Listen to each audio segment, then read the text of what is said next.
হিমন্ত বিশ্ব শৰ্মাৰ প্ৰতিটো অন্যায়ৰ জবাব দিব লাগিব জেহাদ কৰি পেলাই, শিক্ষাৰ জেহাদ কৰি পেলাই, শিক্ষাৰ যুদ্ধ সৃষ্টি কৰি পেলাই, শিক্ষাৰ আন্দোলন সৃষ্টি কৰি পেলাই আমি জবাব দিব লাগিব তেওঁলোকক। বিকল্প ৰাস্তা নাই। বাৰে বাৰে ক'ব গুৱাহাটীত আমি ঠেলাৱালা ৰিক্সাৱালা মিয়াবিলাকক আমি খেতি পঠিয়াই দিম। খেতি পঠিয়াৰ দমটো কোনো কাৰো নাই। সি মিয়াই হওক আৰু কোনোবাই হওক, গুৱাহাটীৰ মাটিৰ পৰা হিমন্ত বিশ্ব শৰ্মা 50 বাৰ মুখ্যমন্ত্ৰী হলেও মিয়া বুলি তাচ্ছিল্য কৰা এজন মিয়াকো খেদিব নোৱাৰে, এইটো স্পষ্ট। কিন্তু এটা কথা আমি জেদ ৰাখিব লাগে যে আমি 10 বছৰ কষ্ট কৰিম, 10 বছৰ কষ্ট কৰি আমি আৰু এই কাছমাৰা অঞ্চলৰ পৰা চব্জি লৈ ঠেলা বা ৰিক্সাৱালা আমি গুৱাহাটীত নপঠাও। গুৱাহাটীত যদি পঠাবলগীয়া হয় কামৰূপ মেট্ৰৰ ডিচি বনাই পঠিয়াই দিম, কামৰূপ মেট্ৰৰ SP বনাই পঠিয়াই দিম, GMC ডক্টৰ বনাই পঠিয়াই দিম, ভাল ইঞ্জিনিয়াৰ বনাই পঠিয়াই দিম। এই সংকল্প চৰবাসীয়ে লওক, চৰবাসীয়ে লওক। ঘৃণা কৰিছে, গালি পাৰিছে, আশীৰ্বাদ হিচাপে লৈ ল'ৰা ছোৱালীক বিদ্যালয় পঠিয়াই দিয়ক। সেইকাৰণে কৈছো পৃথিৱীত এনেকুৱা কোনো অস্ত্ৰ নাই যি অস্ত্ৰই কলমক ভেদ কৰি পাৰ হ'ব গৈছে। পৃথিৱীৰ আটাইতকৈ ডাঙৰ অস্ত্ৰটো হৈছে কলম।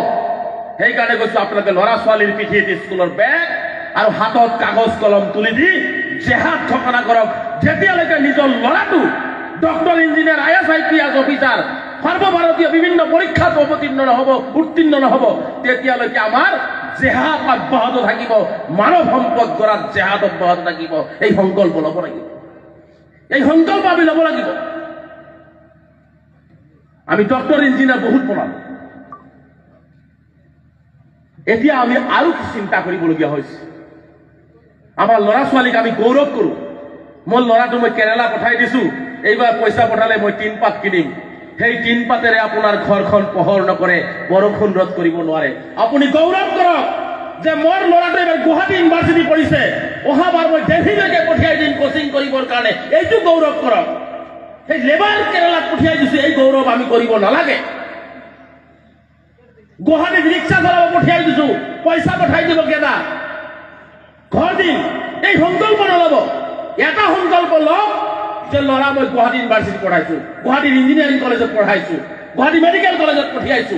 এই সংকল্প লওক। কেইবছৰ খাটি খোৱা জাতি এইটো, খাটি খোৱা জাতি এইটো, কষ্ট কৰা জাতি এইটো। 10 বছৰ কষ্ট কৰক। হিমন্ত বিশ্ব শৰ্মাৰ সকলো অন্যায় এই কলমৰ জৰিয়তে ফালি চিলি আমি পোহৰ আনিবলৈ সক্ষম হম। এন্ধাৰৰ পিছতেই কিন্তু পোহৰ থাকে, এই কথাটো আমি বুজা উচিত। এন্ধাৰৰ পিছতেই পোহৰ থাকে। এই লাইটৰ পোহৰ কাম নাই। এই লাইটৰ পোহৰ জেনাৰেটৰ অফ কৰি দিলে এই লাইট আন্ধাৰ হৈ যাব। কিন্তু আমাৰ ভিতৰত যদি জ্ঞানৰ পোহৰ থাকে, শিক্ষাৰ পোহৰ থাকে, পৃথিৱী থকালৈকে আমি মৃত্যু হৈ গ'লেও মোৰ জ্ঞানৰ পোহৰ কিন্তু পৃথিৱীত এই কাছমাৰাত চলি থাকিব। সেইকাৰণে আমাক জ্ঞানৰ পোহৰ লাগে, শিক্ষাৰ পোহৰ লাগে আমাক। গতিকে মই সংখ্যালঘু জনগোষ্ঠীলৈ মই আহ্বান জনাইছো, আমি আপোনালোকক এটাই আহ্বান জনাওঁ, ল'ৰাই হওক ছোৱালীয়ে হওক মানৱ সম্পদ হিচাপে গঢ় দিয়ক, মানৱ সম্পদ হিচাপে গঢ় দিয়ক। কাৰণ শিক্ষিত হলে কি হয় জানে, আজি যে এই যে হিমন্ত বিশ্ব শৰ্মা ডাঙৰীয়াই হওক বা আন কোনোবাই হওক এই মিয়া, চৰুৱা, পমুৱা বিভিন্ন তুচ্ছ তাচ্ছিল্য কৰে, বিভিন্ন সময়ত কাণত ধৰাই থৈ দিয়ে বাংলাদেশীৰ নামত। যদি আপোনাৰ ল'ৰাটোৱে যদি শিক্ষিত হয়, আত্মমৰ্যাদা বুজি পাব। কোনোবাই এখন গালত চোৱাৰ মাৰিলে সি কাণত ধৰি আঁঠুকাৰি নাথাকে, পাৰিলে আন এখন গালত চোৱাৰ মাৰি ক'ব মই ভাৰতীয় নাগৰিক, মই অসমৰ বাসিন্দা, মোক যি টি কথা আপুনি নক'ব। কেতিয়া ক'ব পাৰিব? যেতিয়া তেওঁ শিক্ষিত হৈ থাকিব। আৰু যদি শিক্ষিত হৈ নাথাকে চাৰ চাৰকৈ কাণত ধৰি আঁঠু কৰাই থৈ দিয়া হ'ব। এইটো হৈছে শিক্ষাৰ পাৱাৰ, আত্মমৰ্যাদা বুজাবলৈ শিকায়। গতিকে মই আপোনালোকক পুনৰবাৰ কৈছো যে হয়তো আপোনালোকে মোৰ কথা বেয়া পাব পাৰে, ৰাস্তা এটাই আছে, বিকল্প কোনো ৰাস্তা নাই এই জাতিটো আগুৱাই যোৱাৰ কাৰণে। এই জাতিটো আগুৱাই যোৱাৰ কাৰণে কোনো বিকল্প ৰাস্তা নাই। এটাই ৰাস্তা হৈছে আমি এই শিক্ষাৰ যুদ্ধত অৱতীৰ্ণ হ'ব লাগিব। ছোৱালীসকলক আমি কি কৰোঁ, পঢ়া শুনাৰ ক্ষেত্ৰত গুৰুত্ব নিদিওঁ। পঢ়া শুনা কৰাই কি লাভ আছে, ছোৱালীটো বিয়া দিব লাগিব, হয়নে নাই? এই মনোভাৱ হয়নে নাই?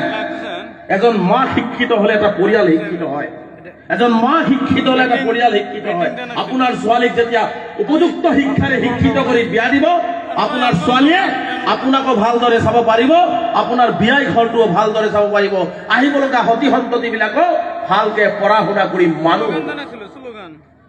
আজি আমি মুছলমান, কোরআন কিমান জনে পড়িব জানো? আমি হাত দাঙকচোন। কোরআন কিমান জনে পড়িব জানো? এজন ওলাইছে, দুজন ওলাইছে। কোরআনের প্রথম শব্দটি লিখা আছে ইকরা, পঢ়া। 1400-1500 বছর আগত পৃথিবীলৈ অহা কিতাপৰ প্ৰথম শব্দটোতে লিখা আছে ইকৰা, পঢ়া। আৰু এই জাতিটোৰ সেইটো ধৰ্মগ্ৰন্থ আমাৰ, আমি গৌৰৱ কৰোঁ। কিন্তু ইকৰা আজিলৈকে আমি আমল কৰিছো। আজি ইকৰা আমল কৰিব নোৱাৰাৰ কাৰণেও জাতিটোৰ এই দুৰৱস্থা। আজি বড় ভাইসকলক চাওক, মাত্ৰ 6% বড় জনগোষ্ঠীয়ে তেওঁলোকে দপে দপে গোটেই বিশ্বত তেওঁলোকে দপদপাই আছে। এতিয়া অসম ভাৰত নহয়, গোটেই বিশ্বত দপদপাই আছে। আৰু আমি 33% সংখ্যালঘু জনগণ প্ৰত্যেক দিনাই হিমন্ত বিশ্ব শৰ্মাৰ মাৰ খাই আছো। আৰু এই মাৰ খোৱাৰ উদ্দেশ্যটি হল আমি শিক্ষাৰ ক্ষেত্ৰত গুৰুত্ব দিয়া নাছিলো, বা আমাৰ ৰাজনৈতিক প্ৰতিনিধিসকলে আমাক প্ৰতাৰণা কৰি গ'ল। আমাৰ ৰাজনৈতিক প্ৰতিনিধিসকলে আমাক ঠগালে, যাৰ কাৰণে আজি আমাৰ এই দুৰৱস্থা হৈছে। সেইকাৰণে মই বাৰে বাৰে কওঁ, আনৰ ওপৰত ভৰসা নকৰিব। বচানে হলা মালিক আল্লাহ। নিজৰ ভৰিৰ ওপৰত নিজে থিয় হওক, নিজৰ ঘৰখন নিজে চাফা কৰক, নিজৰ কাঁহীৰ ভাত নিজে খোৱাৰ ব্যৱস্থা গ্ৰহণ কৰক। ভিক্ষাৰ জননালৈ হাত নাপাতিব, হাত আমি পাতিব নালাগে কাৰো ওচৰত। সেইকাৰণে মই কৈছো, গোলাম হৈ কাৰো জীয়াই নাথাকিব, মানুহ হৈ সৎ আৰু নিষ্ঠা সহকাৰে ভালকে কাম কৰাৰ ব্যৱস্থা গ্ৰহণ কৰক। আপুনি দিনক দিনে উন্নয়নৰ শিখৰত আগবাঢ়ি যাব। ছোৱালীসকলক শিক্ষিত কৰক, বাল্য বিবাহ বন্ধ কৰি দিয়ক। আজি বাল্য বিবাহৰ ক্ষেত্ৰত যথেষ্ট সংখ্যালঘু ৰাইজ সচেতন হৈছে। বহুতেই বেয়া পায়, আমাক বেয়া পালেও আপত্তি কৰিবলগীয়া নাই। আপোনাৰ ছোৱালী মোৰ ভনী, বাল্য বিবাহ দিলে 95% বিয়া তালাক হৈ যায়। কম বয়সত বিয়া দিলে দেউতাকসকল আছে, বুকুত হাত থৈ কওক 12 বছৰৰ ছোৱালীয়ে সংসাৰ চলাব পাৰে, 12 বছৰৰ ছোৱালী সংসাৰ চলাব পাৰে। 12 বছৰত বিয়া দিয়ে, 13 বছৰত সন্তান জন্ম দিয়ে। ছোৱালীজনীও বেমাৰী হৈ যায়, নাতিটোও বেমাৰী হৈ যায়। আমি বাৰে বাৰে কাছুমাৰা হস্পিটাল, নগৰবেৰা চন্তলি হস্পিটাল, লাষ্টত গুৱাহাটী মেডিকেল কলেজ 6 মাহমান লৈ যাবলগীয়া হয়। তাৰপিছত নিজৰ দেউতাকে, নিজৰ শহুৰেকে, নিজৰ স্বামীয়ে কান্ধত তুলি লৈ আমি কবৰস্থানলৈকে লৈ যাবলগীয়া হয়। ভাল কাম হয় কম বয়সত বিয়া দি? কম বয়সত বিয়া দিলে সংসাৰত কাজিয়া ডেইলি সৃষ্টি হয়। কাৰণ বেমাৰী মানুহ, ছোৱালীজনী যেতিয়া বেমাৰী হয়, কাম কৰিব নোৱাৰে, শুই থাকে, তেতিয়া শ্বশুৰ বুঢ়াৰ শাশুড়িক এই ঘৰ সি ঘৰত কৰি ফুৰে। কুদ্দুসেৰ মেয়া বিয়া কৰিলাম, খালি হইয়া থাকে, কামই কৰে না, হয় না? কিন্তু ছোৱালীজনী বেমাৰী হৈ যায়, তাৰ দেহাই কাম নকৰে, আল্টিমেটলি তো তাৰ হবই লাগে। এইখিনি অনুভৱ আমি কেতিয়াও নকৰো। সদায় মহিলাসকলক আমি কিয় না দাসী গোলাম হিচাপে ব্যৱহাৰ কৰো? নাৰীক আমি সবলীকৰণ কৰিব লাগিব, নাৰী সমাজক আমি আগুৱাই আনিব লাগিব। ইয়াতে থকা প্ৰত্যেকজন পুৰুষ ব্যক্তিয়ে ক'ব পাৰিব নেকি যে এজন পুৰুষৰ হাতত যদি মহিলাৰ হাত নাথাকে সেই সংসাৰ আগুৱাই যাব? সেই সংসাৰ আগুৱাই যাব? কেতিয়াও যাব নাযায়। সেইকাৰণে কৈছো, নাৰীক আমি সবলীকৰণ কৰিব লাগিব। নাৰীক কেতিয়া আমি দুৰ্বল বুলি ভাবিব নালাগে। নাৰীক আমি সমাজৰ আগস্থান দিব লাগিব। নাৰীক আমি শিক্ষিত কৰিব লাগিব। নাৰীক আমি পাইলট বনাব লাগিব। নাৰীক আমি আৰ্মি বনাব লাগিব। নাৰীক আমি ডক্টৰ বনাব লাগিব। নাৰীক আমি বৈজ্ঞানিক বনাব লাগিব। নাৰীক আমি IAS IPS অফিচাৰ বনাব লাগিব। মহিলাসকলক আমি বনাব লাগিব। সদায় মহিলাসকলক ঘৰৰ ভিতৰত আবদ্ধ কৰি নাৰাখিলেও নহ'ব। সেইকাৰণে মই কৈছো, আপোনালোকে মহিলাসকলৰ শিক্ষাৰ ওপৰত গুৰুত্ব দিয়ক, বাল্য বিবাহবিলাক বন্ধ কৰি দিয়ক। চাব, নিশ্চিতভাৱে এটা দিনত এই অঞ্চলবিলাক আৰু দিনক দিনে ভাল হৈ যাব। উপযুক্ত বয়সত উপযুক্ত মাতৃত্বৰ বোজা যেতিয়া ল'ব পাৰিব, তেতিয়া বিয়া দিয়াৰ ব্যৱস্থা গ্ৰহণ কৰক।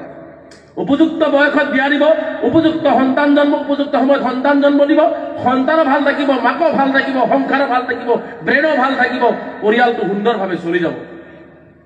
আপোনালোকে বাল্য বিবাহ দিব? মই এটা কাছমাৰাত আজি কৈ গৈছো, কোনোবাই যদি পইচাৰ কাৰণে যদি কোনো ছোৱালীক বিয়া দিব বিচাৰিছে, যে মই পইচাৰ কাৰণে মোৰ ছোৱালীটো ঘৰত থাকিব বিচৰা নাই, মই আমচুৰ সভাপতি হৈ আছো, থাকো বা নাথাকো, আমচুৰ আপোনালোকে জনাব আপোনাৰ ছোৱালীক পঢ়া শুনাৰ ক্ষেত্ৰত যিমান দূৰ সহায় কৰিব লাগে, ৰাইজৰ পৰা ভিক্ষা কৰি হলেও আপোনাৰ সন্তানক আমি পঢ়োৱাৰ ব্যৱস্থা কৰি দিম। আমি সদায় আপোনালোকৰ লগত আছো, আমি সদায় আপোনালোকৰ লগত আছো। নিজৰ জীৱন দি হলেও এই জাতিটোক আগবঢ়াই লৈ যোৱাটোৰ আমি চিন্তা কৰো। কাৰণ আমি বিচাৰিছো অন্য জাতি জনগোষ্ঠীৰ লগত সংখ্যালঘু জাতিটো খোজকাঢ়ি আগবাঢ়ি যাওক। আজি হিমন্ত বিশ্ব শৰ্মা বাৰে বাৰে কয় নহয়, অসম 5খন ৰাজ্যৰ ভিতৰত যাব, তেওঁ 33% বাদ দি দিছে। মই এটা কথা স্পষ্টকৈ কৈ যাওঁ যে এই সংখ্যালঘু জাতিক বাদ দি পাঁচখন ৰাজ্যৰ পদত দূৰৰ কথা শেষৰখন নাম্বাৰ ৰাজ্যতো নাথাকে, কাৰণ এটা জাতিক বাদ দি কেতিয়াও এখন ৰাজ্য আগুৱাই যাব নোৱাৰে। সকলো জাতি জনগোষ্ঠীক ক্ষুদ্ৰ ক্ষুদ্ৰ জাতি জনগোষ্ঠীক লৈ পেলাই সেই অসমখন আগুৱাই উন্নয়নৰ দিশত আগুৱাই লৈ যাব লাগিব। কিন্তু তেওঁ কাম নকৰে। তেওঁ সংখ্যালঘুসকলক ডাঙৰ ডাঙৰ কথা কয় যে সংখ্যালঘুসকলে মাদ্ৰাছা পঢ়িব লাগে, ডক্টৰ ইঞ্জিনিয়াৰ হ'ব লাগে। মই মুকলিভাৱে হিমন্ত বিশ্ব শৰ্মাক আহ্বান জনাইছো যে আপোনাৰ বহু ডাঙৰ ডাঙৰ স্কুলত চিনাকি আছে।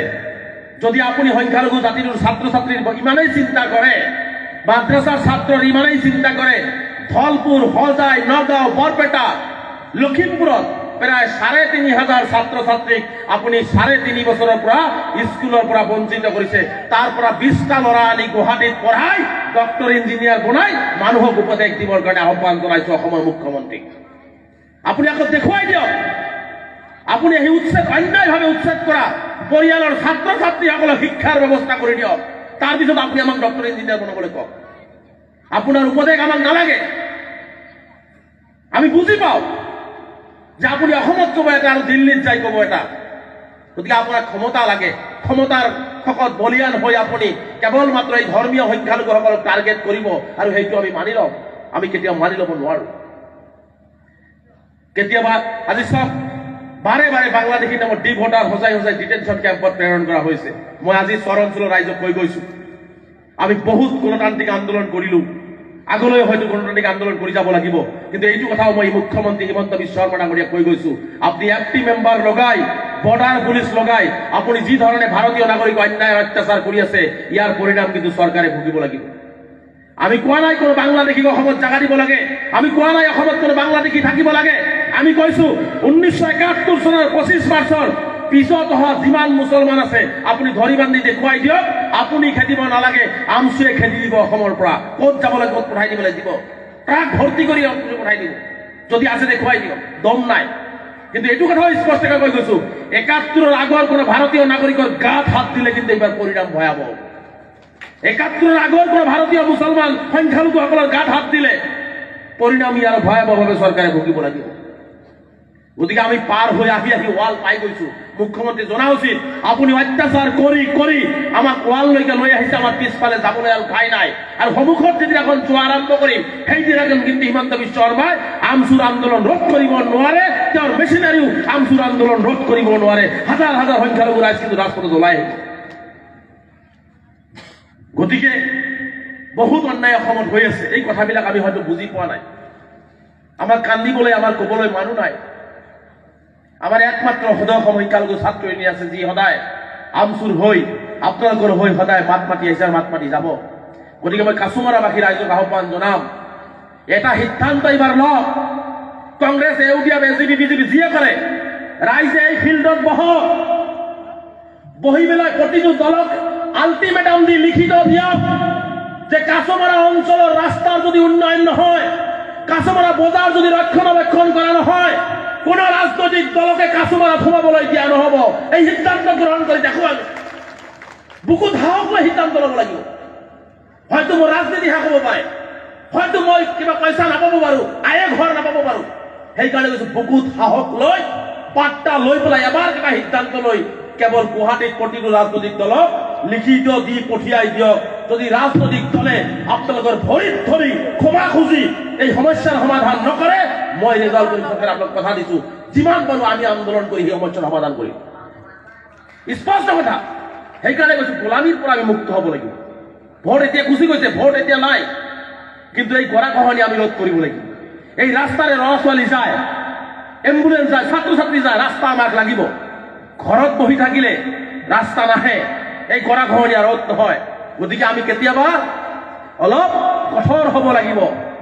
আমি কেতিয়াবা অলপ কঠোৰ হ'ব লাগিব, সিদ্ধান্ত অলপ সঠিকভাৱে ল'ব লাগিব। আজি সিদ্ধান্ত আমি সঠিকভাৱে ল'ব নোৱাৰো, কাৰণ আমি আমাৰ নেতা আহিলে আমি চব পাহৰি যাওঁ। গতিকে নেতাক আমি ক'বও নোৱাৰো, নেতা আহিলে পাহৰিয়ে যাওঁ, জিন্দাবাদ মুৰ্দাবাদ চলিয়ে থাকে। তাৰপিছততো তেওঁলোকে গুৱাহাটীতে যায়, তাৰপিছত আমি ইয়াতে থাকিব লাগিব। ক'ব কোনে? আমি ক'ব লাগিব, আপোনালোকে ক'ব লাগিব। স্কুলত শিক্ষক নাই, ছাত্ৰ আছে।